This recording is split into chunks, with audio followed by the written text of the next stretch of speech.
Who's the best space dog? Oh, где моя хорошая, хорошенькая моя, ты просто космическая. Hey, who's the best hairy cosmonaut? It is indeed a lovely sunset, and it reminds me of the skies of Peru. I didn't? I never told you about the wonderful Sky City? Well, it was an extraordinary place, but one filled with dangers. Well, it might have been simple for you to cross it, but you were in a space capsule. I had to rely on my own 2 feet, my noshki. Feet which, I might add, had just crossed the interior, beaten the villain Toll, and helped inspire the Myank to a workers' revolution. Oh, that's all very easy for you to say, but your idea of civilized behavior is licking your own bottom in public. No. My adventures above the clouds were filled with untold dangers, death-defying escapes, and some really quite extraordinarily large bielorybitsa. And it happened like this.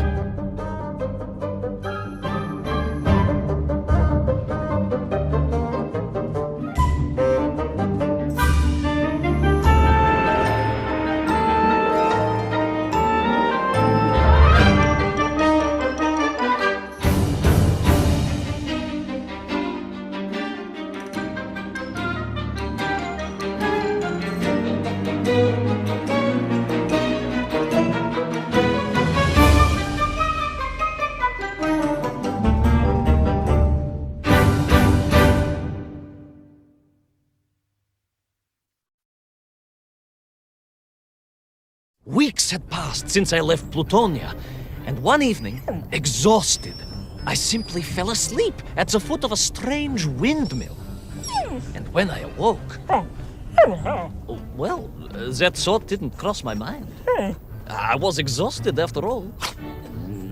This is beside the point, my nosy canine friend. What matters is this. When I awoke, the windmill and the ground around it had been carried high into the air. What magic was this? Что за магия? As unlikely, perhaps, as a suitcase-sized dog orbiting the center of the Earth for many years. Quite.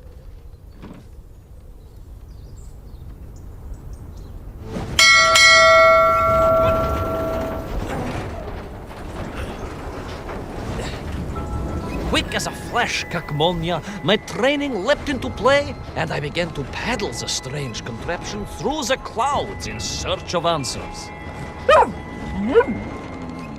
It is entirely possible that a miller who owns a windmill capable of levitating high into the air may also own a flying machine. Oh, now you're just being silly. May I continue my recounting of how I sailed over the sky gardens towards the mystical city of Peru? Oh, I must, my moj ušati drug. I must.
What powerful emanations! What mighty gusts! What an epic squall! They reminded me of Cousin Pavel, yes! But whereas his rearward zephyrs could curdle milk and tarnish the teaspoons, these magical wafts only serve to carry me aloft and onwards.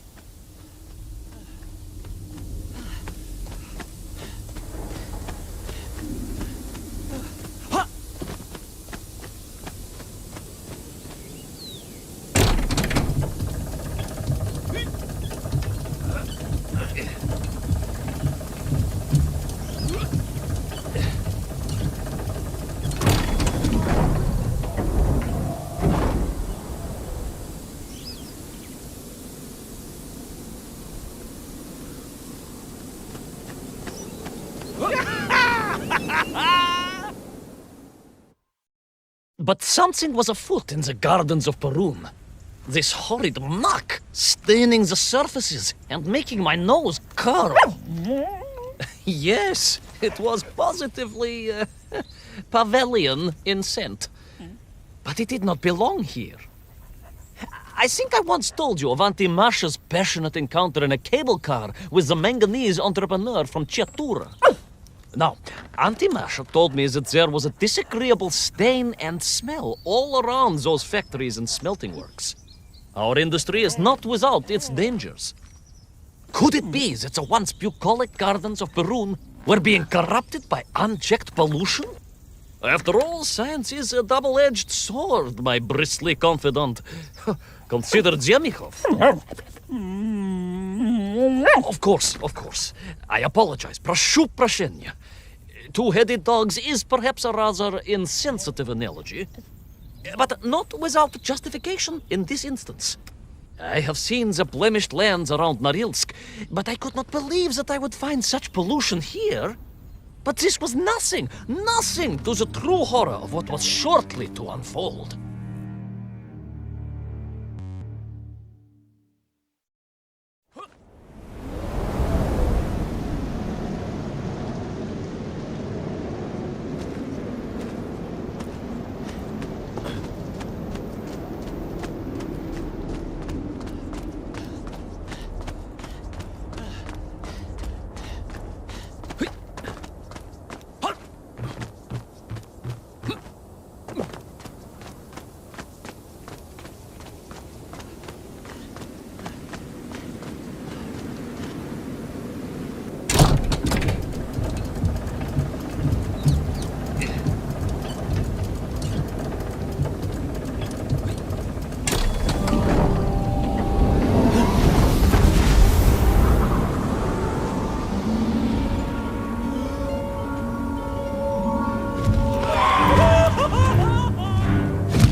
That terrible, straszная machina, spewing its poison into the air, had created a monstrous thing. A being.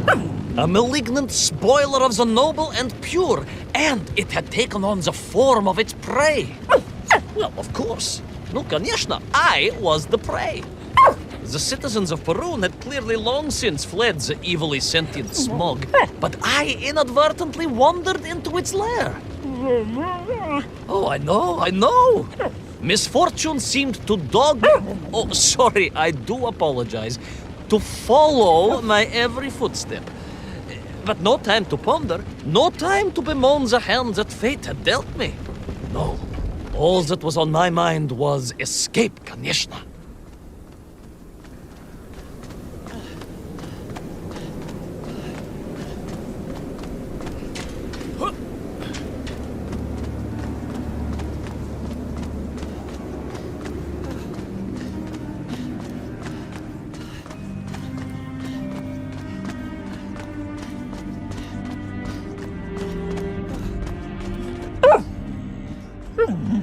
Yes, it was most interesting.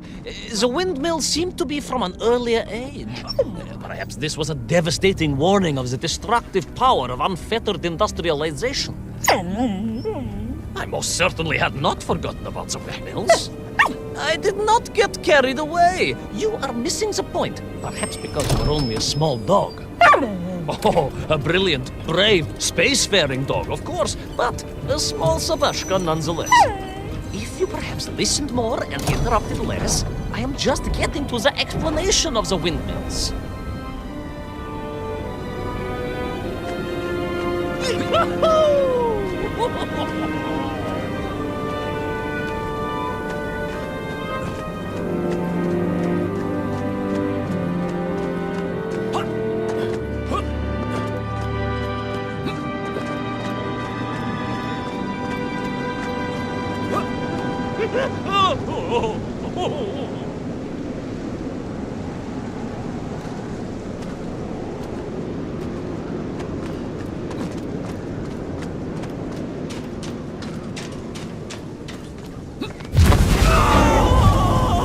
My stinky nemesis was back.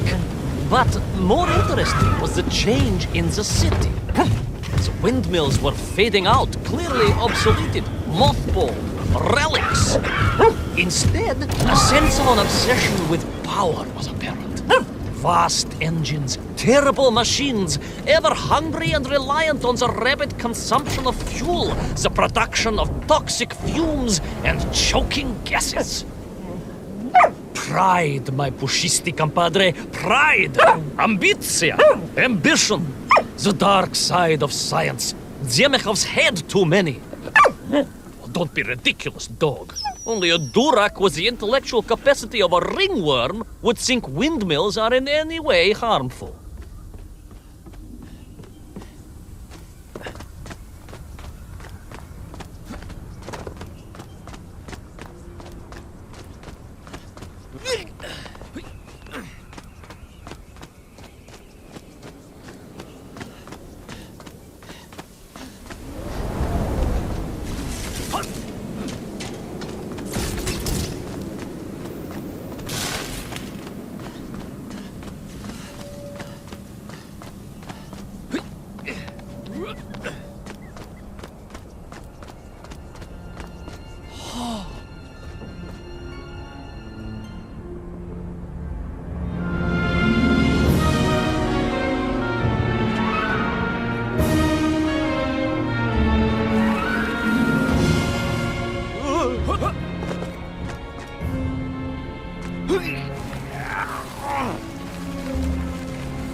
Of course, you never had much of a chance to travel.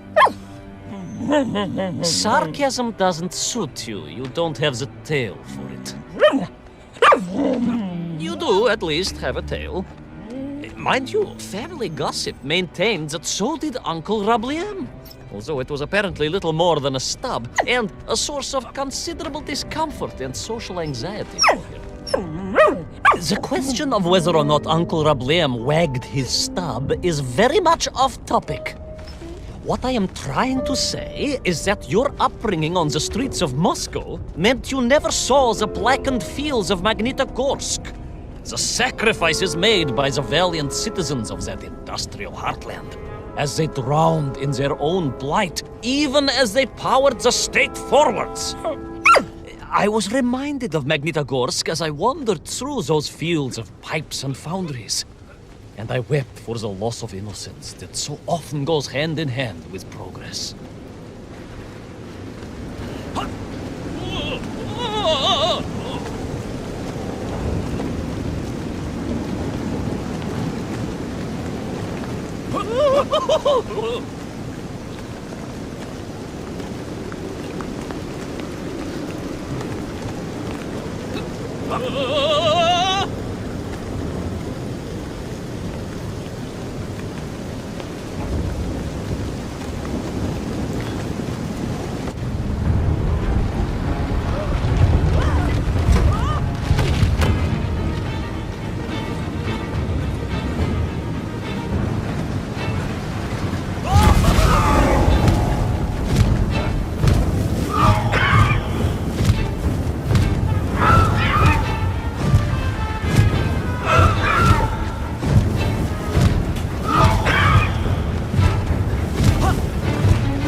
Indeed.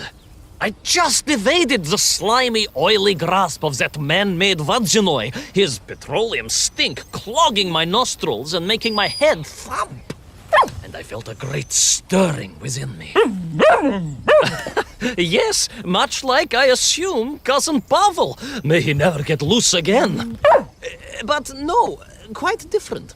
This was no volcanic upbubbling of gastric malintent. No, it was the roaring fires of justice once more ignited within me.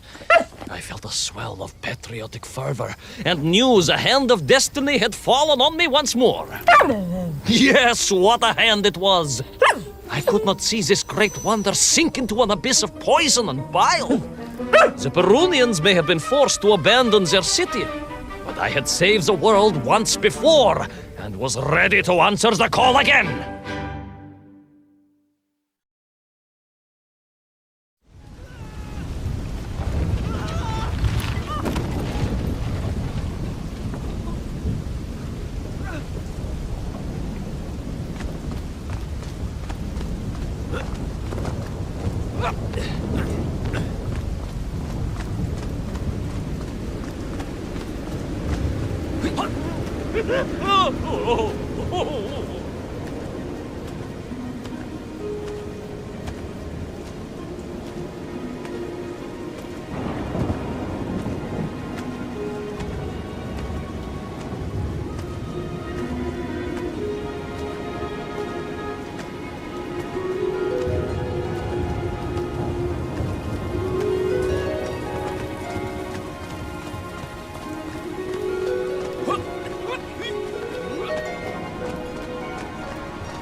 What strange metal Bielaribitsa clearly designed to swim through the air?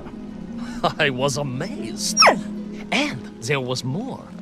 Beneath the fins, I spotted the apertures of hoses and was reminded of the time Auntie Agrafina devised a contraption to water all of her copious algae beds simultaneously with one flush of the toilet by a system of pipes and valves that ran throughout her house.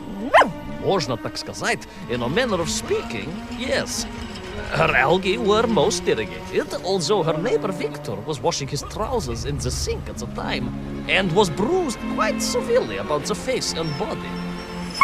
But these were no ordinary flying metal fish. They were designed to expel air, fresh air, and push back the polluted clouds.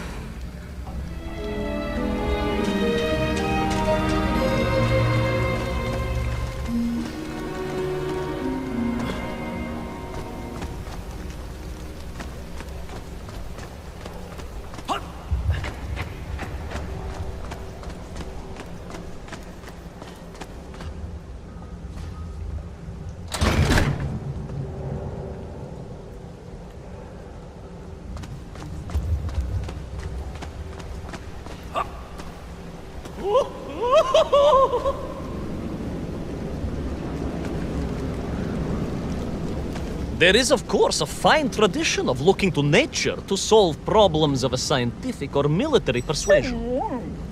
Yes, as you well know. My nephew, Sergei... Yes, the very same. Poor lad with his dermatological eruptions. Well, Sergei was stationed recently at Kazachya Bukhta, where dolphins... dolphins? Were being trained as brilliant aquatic agents of socialism. Why not then be inspired by marine life? Why, there is a fish, I have heard, that can shoot jets of water from beneath the surface to knock its prey off little tiny twigs and into its mouth. If you were to tell the average mushroom sheriff that a dog would orbit the Earth, I suspect you would receive a similarly sneering response. No, that is because you are a small, hairy hound of uncertain parentage. I, on the other hand, am a cosmonaut, the product of many months of training, and I realized the answer to pollution was here all along. The Peronians, tragically, had simply never had time to finish their fleet. If only I could find a working, flying fish. If only. If only. Yes. If only.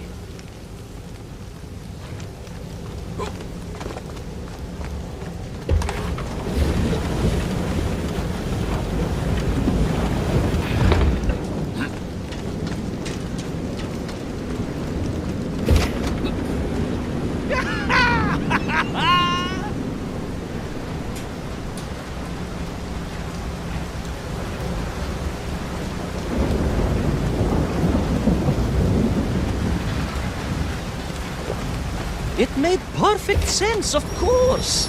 The poisonous tohatas that engulfed Barun was like a nasty cold. And you know what to do with a cold to rid yourself of it. You may not get colds, but nor can you operate pea-shelling machinery. So, don't get ideas above your station.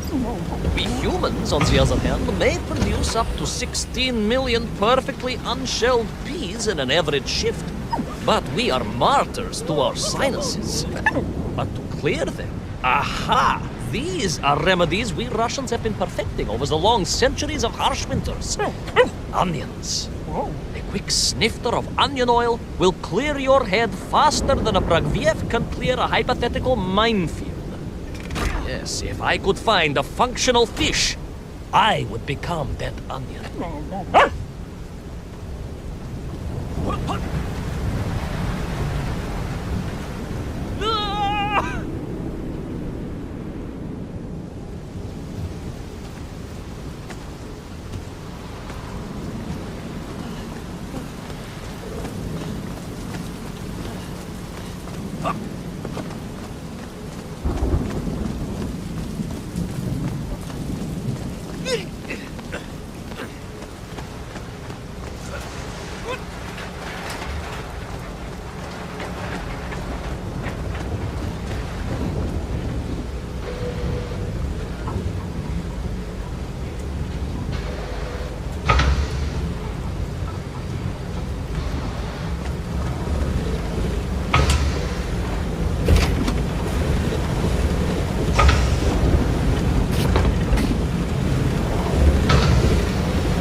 Yes, the working fish, the ribka.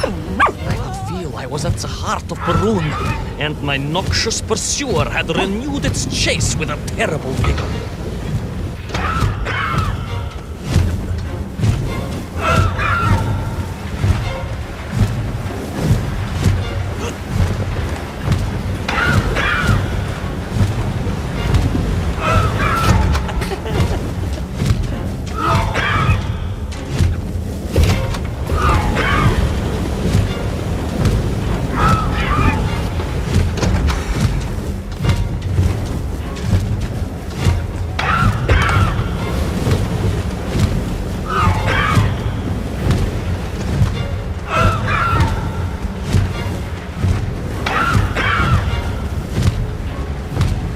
Not far now. I just had to keep going, keep pushing. It's almost as if you knew, Pavel. Uncanny. Double it.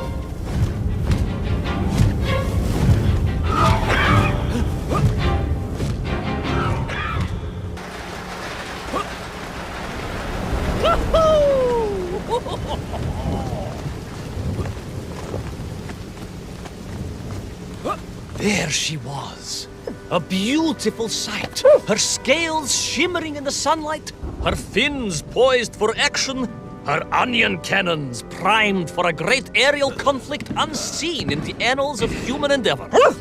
And you are just jealous it was a bigger flying machine than yours. No, bilious pal. It was time for science to fight back. Yes, my hairy compatriot. Paechale! Onwards to victory!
was a miracle. I found myself swooping through beautiful clear skies, the strange interior sunlight gleaming on the sides of my fishy vessel. I heard birds clear their little throats and begin their wondrous gvalt, the wind gently humming on the fins. And then, all of a sudden, under it all, well, you see, in my hurry, it didn't even occur to me to check how much fuel was carried in the strange craft. With a horrible splutter, the engines choked and died. And suddenly we were plummeting downwards towards our doom. I did not. A simple mistake that many have made. Why, my Aunt Agrafina met her untimely demise being late for a fungal sculpting seminar and making exactly the same error. Only, unfortunately, it left her stranded in sub-zero temperatures just outside Pravachitsinsk. She wasn't found until 18 years after her own funeral, but was perfectly preserved. Remarkable, really.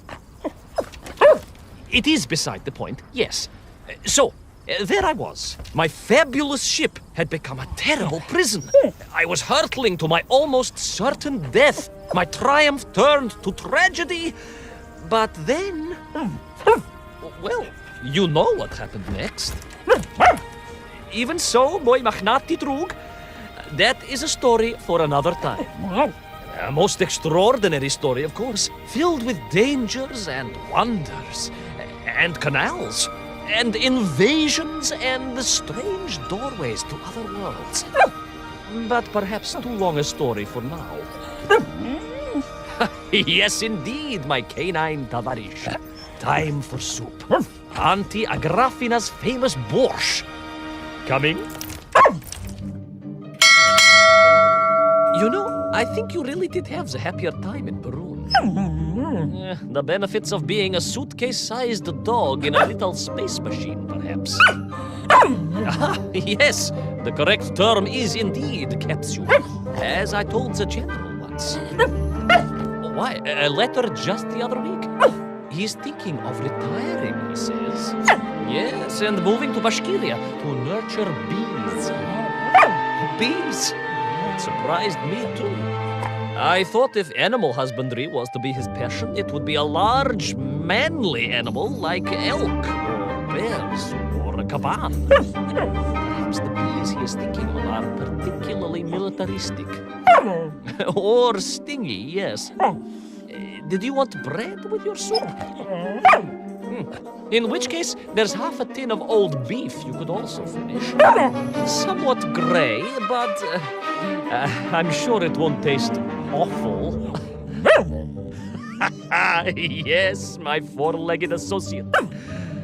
Now, did I ever tell you the story of when Uncle Rablien got his stub ensnared in the seat of a wicker chair in the finest fish restaurant in the whole of Taliatsia?